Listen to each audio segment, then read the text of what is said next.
You know that person, right? The one who's always crushing it, always on top of their game.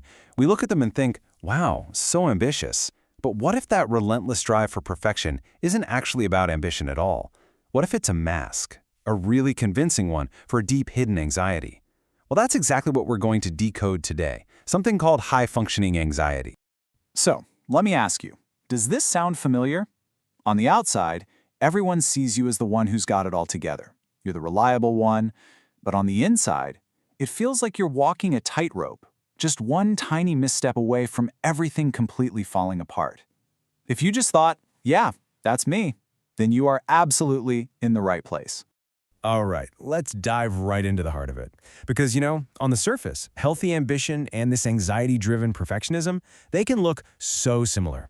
But when you dig down to the roots, they're polar opposites. A healthy drive comes from passion, right? It's all about growth. But that perfectionism we're talking about, that's fueled by fear. It's not about winning. It's about not losing. It's about avoiding any and all mistakes, no matter what. So let's really get to the bottom of this. How do we tell the difference? Well, it all starts with getting super clear on what we even mean when we use the term high-functioning anxiety.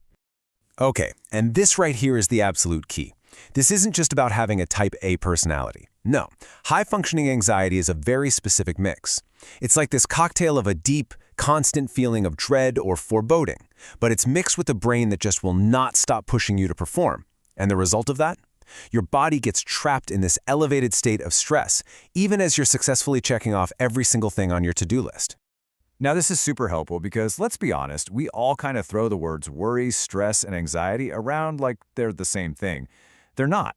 Think of it like this. Worry is the thinker part of your brain, up in the frontal lobes, planning and overanalyzing everything. Then you have stress. That's your body's alarm system, that primal reptilian brain thing that screams fight or flight. So what's anxiety?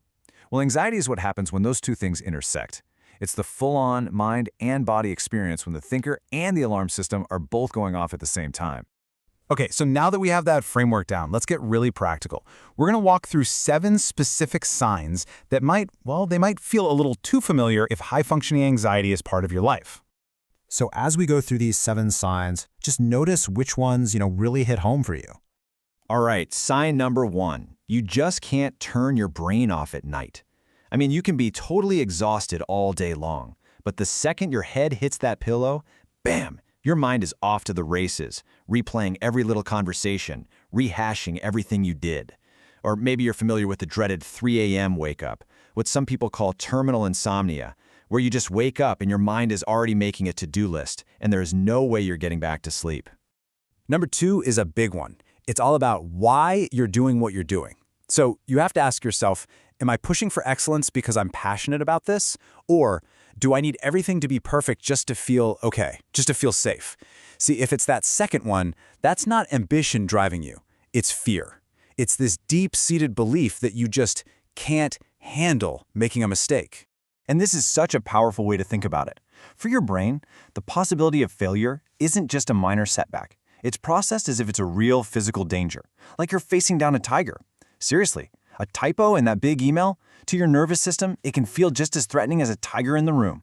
The fear response is identical. Failure feels like a life or death battle. And that intense mind-body connection leads us straight into sign number 3, the chronic physical stuff. You know that tension you always have in your shoulders? Or those random digestive problems? It's so easy to just dismiss them, but a lot of the time, your body is literally screaming what your mind is whispering. That brain-gut connection, it is incredibly real and powerful. And yeah, here are some classic examples. Things like IBS, heartburn, that feeling of your stomach just clenching up, or maybe you get cold, sweaty hands for no reason. This all makes sense when you think about it. When your brain senses a threat, that tiger, it kicks into fight or flight mode. It messes with your digestion and sends blood to your big muscles so you can run. Your body is just doing its job, preparing you for a danger that's only in your head. Okay, sign number 4 is about a very specific kind of burnout, mental exhaustion.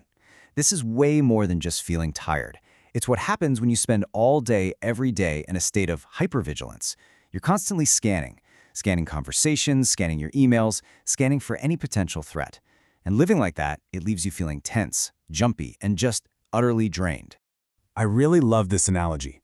Your nervous system is basically like a super sensitive car alarm. You know the one. It goes off if a leaf falls on it. It's not that there's an actual car thief every 5 minutes. It's just that the alarm is set way, way too high. And living with that constant internal alarm blaring, it's exhausting. Next up, sign number 5, catastrophizing. This is that lovely habit of your brain immediately jumping to the absolute worst-case scenario.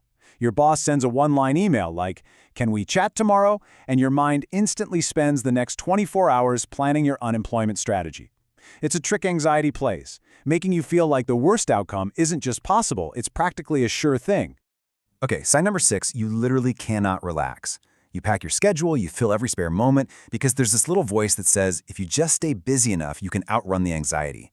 But what happens the moment you actually try to sit down and rest? A huge wave of guilt just washes over you, right? And the crazy irony is, the more you run from it, the stronger it gets. And that brings us to our final sign, number 7, this deep need to control everything around you.